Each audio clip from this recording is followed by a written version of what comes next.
पोलादपूर तालुक्यातील सामाजिक कार्यात अग्रगण्य असणाऱ्या काळ भैरवनाथ फाउंडेशन पुणे यांच्या वतीनं यंदाही विद्यार्थ्यांना शैक्षणिक साहित्य वाटप करण्यात आलं।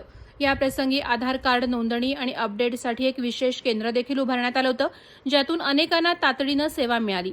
या उपक्रमाचं आयोजन श्री काळ भैरवनाथ फाउंडेशन पुणे कमिटी आधारस्तंभ किसन भोसले यांच्या मार्गदर्शनाखाली करण्यात आलं। संस्थापक विकास शिंदे, अध्यक्ष अंकुश घोलप, पोलादपूर तालुका अध्यक्ष दीपक उतेकर तसंच सर्व पदाधिकारी आणि हितचिंतक यांच्या सहकार्याने सुमारे 500हून अधिक विद्यार्थ्यांना शैक्षणिक साहित्याचं वाटप करण्यात आलं।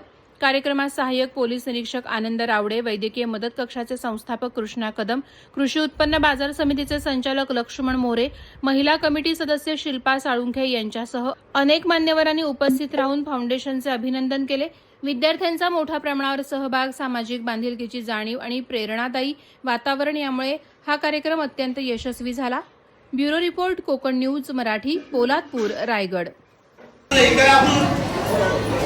आपल्याला चान्सच नाही, कारण का आपला समाज तसा आहे, कारण काही दिकी लोकांचं बाकी लोकांना चान्स आहे, परंतु 90% खाली तरी मुलांना आलंच नाही पाहिजे असे माझं तर म्हणणं आहे। कारण का अभ्यास हा केलाच पाहिजे।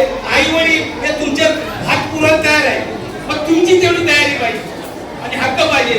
माझ्या मुलांनी सुद्धा 12 तुम्ही आता 12वीला आहे, अरे मोबाईल नाही, पप्पानी घेतला, टीव्ही नाही।